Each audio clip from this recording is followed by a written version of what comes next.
윤석열 전 검찰총장이 내년 대선 출마를 공식 선언했습니다. 지난 3월 총장직 사퇴 이후 117일 만인데요. 국민의 상식에서부터 출발하겠다는 말로 시작된 윤 전 총장의 선언은 거침이 없었습니다. 윤 전 총장은 자신에 대한 지지를 무너진 공정과 상식을 다시 세워달라는 국민적 요구로 해석했습니다.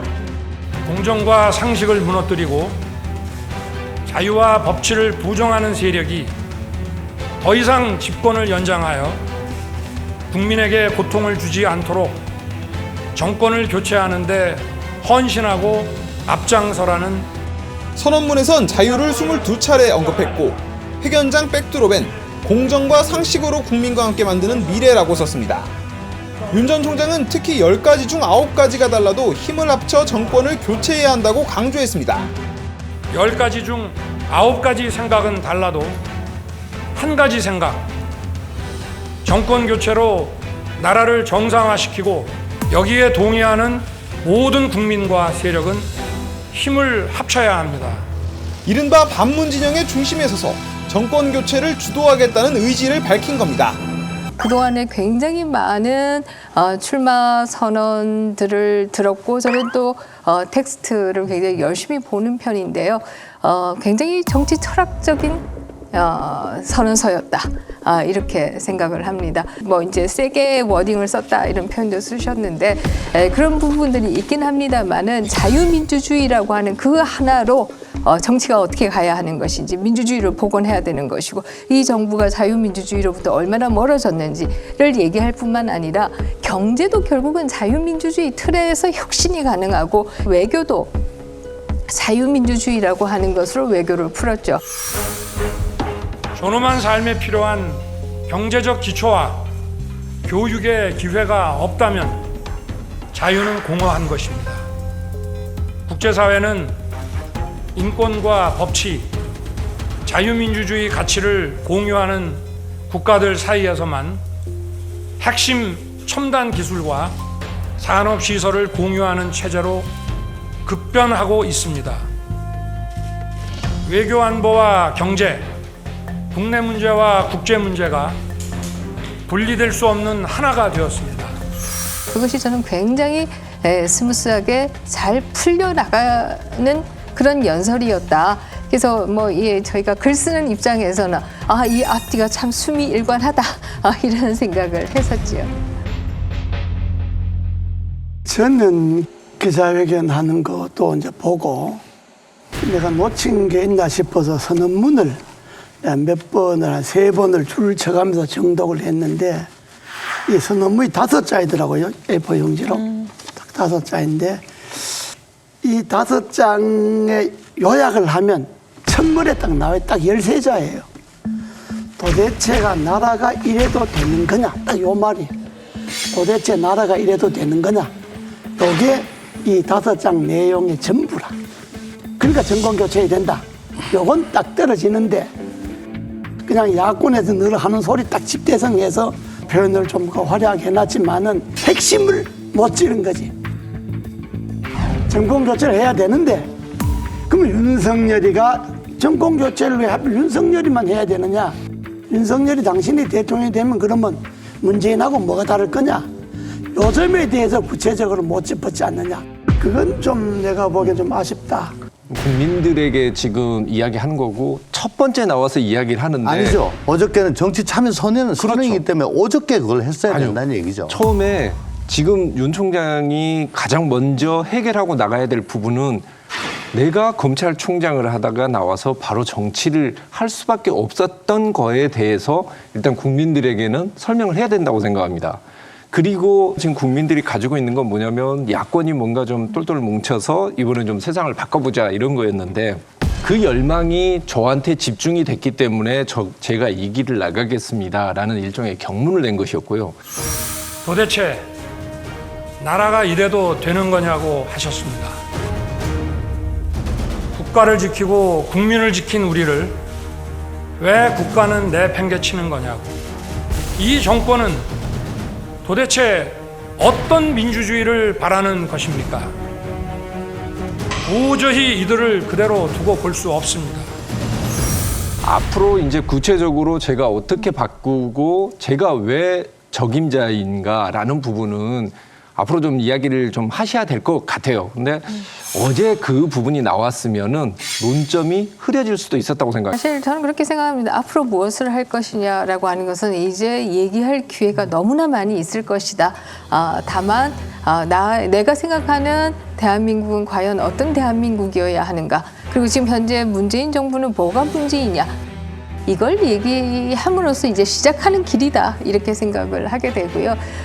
저는 문재인 정부에서 검찰총장을 했기 때문에 아마 윤석열 총장 본인도 3개월 동안 직접 나타나지 않고 계속 잠행을 했다 이렇게 얘기를 할 수 있을 것이고요. 저는 그것만 해도 이 검찰의 정치적 중립에 대해서 본인이 얼마나 깊이 생각하고 있는가라고 하는 것을 잘 보여준 것이 아닌가. 저는 역대 어느 정치인도 본인의 지지율이 1위를 달리고 있는데 앞에 나서지 않고 100일 이상 뒤에 숨어 있었던 정치인은 저는 보지 못했어요. 한국 사회에서도 그러고요. 바깥에서도 그러고요. 그런 면에서 본다라고 하면 적어도 검찰의 물을 빼고 정치에 나오겠다라고 하는 생각이 있었기 때문에 한 100여 일을 잠행한 것이 아니냐. 사실 확실히 노련하진 못했죠. 당연히 몇 년, 몇십 년 정치판에 있었던 사람들에 비하면 노련하지 못했는데 중요한 건 그 시대 정신이 이 노련하지 못함을 신선하게 받아들일 것이냐. 그렇죠. 그렇지 받아들이지 않을 것이냐. 이게 중요한 거지.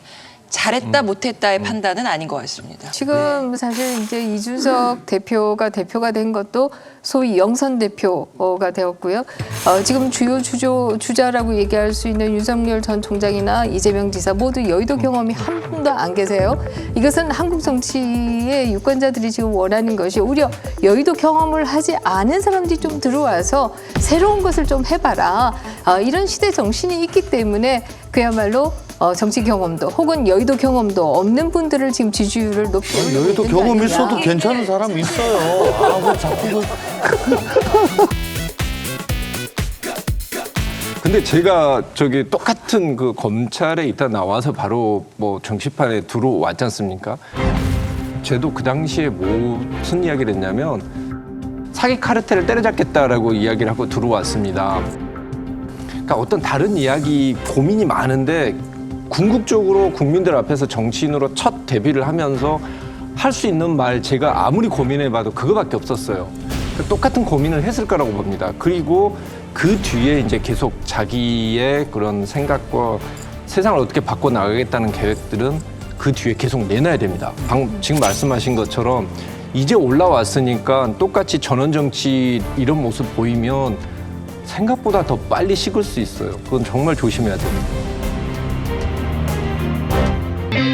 윤 전 총장의 대선 출마 연설에 대해 여당인 더불어민주당은 극우 인사의 영혼 없는 대독, 국민의힘 입당 선언과 같다며 맹비난하고 나섰는데요. 야권에서는 훌륭한 연설이라고 상반된 평가를 내놨죠. 윤석열 전 검찰총장이 대선 직행을 해서 민주주의 헌법에 대한 도전장을 내민 것이고요. 윤 총장 자체가 총장으로서도 부적격자이고 또 대선 직행을 하는 것 자체도 바람직하지 않는 것이구나. 국정이라고 하는 게 그렇게 호락호락 쉽게 익혀서 될 수 있는 일은 아닌데 좀 더 공부하시고 채운 다음에 요즘 윤석열 전 검찰총장이 하시는 걸 보니까 추미애 후보에 대한 이해가 좀 높아졌어요. 그래서 그랬구나. 윤석열 씨의 생각입니다. 법치 또는 공정, 민주주의에 대한 생각이 치우쳐 있구나. 또 역사인식이 대단히 얕구나. 그럴듯한 걸 내놓을 줄 알았는데 빈수레가 요란했다. 미래의 비전 또는 자신의 정치 철학 이런 것들보다는 현 정부를 비판하는 데 집중해 있는 것 아닌가 하는 인상을 받았습니다. 우리 국민들이 기대했던 정치의 새로운 바람을 가지고 올 사람은 아니구나라는 것들이 곧 좀 확인되지 않을까 싶어요. 윤석열 전 총장의 출마를 통해서 보수의 몰락이 이제 시작될 것이다. 10원짜리 한 장 값어치 없는 선언문, 동문서답의 한심한 횡설수설이라는 악평도 쏟아졌습니다. 반면 이준석 국민의힘 대표는 구체적이고 직설적인 화법이 인상적인 훌륭한 연설이었다며 입당 가능성을 열어둔 데 의미를 부여했습니다. 정권 교체를 바라는 국민들과 윤석열 전 총장의 뜻이 상당 부분 일치함을 확인하는 것에서 만족감을 느꼈을 것이고요. 자, 정치권 반응 어떻게 보셨을까요? 그건 내가 좀 먼저 이야기해야 되겠는데 여당요 입이 10개라도 할 말이 없는 사람들이에요. 자기네들이 검찰총장이 정치 중립을 지키고 권력형 비리든 뭐든 수사를 잘하고 대통령도 우리 검찰총장을 했잖아요. 그럼 수사를 잘하도록 지켜봐야지. 그걸 쫓아내지 못해서 난리 쳤잖아요. 그래 놓고 나가니까 또 그렇게 욕하고 그러면 그냥 뭐 점잖게 평해도 되잖아요. 점잖게 논평해도 얼마든지 되는데 그걸 뭐 그냥 야다야 뭐 할 말 없으니까 뭐 훌륭한 원내대표 같은 경우에는 뭐 무능한 검사의 넋두리다 이러거든요. 그래서 아니 그 무능한 검사를 고검장 지위를 검사장 지위로 낮춰가지고 중앙지검장에 꽂아 넣은 사람이 있고 그뿐만 아니라 그 무능하다는 검사를 검찰총장을 시킨 사람이 있습니다. 그럼 누가 가장 무능합니까? 이 정권이 가장 무능한 거예요. 그 무능한 사람을 그렇게 엄청난 자리로 올려줬으니까. 그러니까 윤석열 전 총장이 말했듯이 무능한 정권을 교체하겠다라는 것은 당위성을 갖게 되는 거죠. 그래서 스스로 좀 모순되는 말을 하고 있고 모 의원은 10원짜리만 또 못하다라고 이야기를 하는데 아니 10원짜리도 못하다는 말에 그 뒤에 정말 구구절절히 써놔요.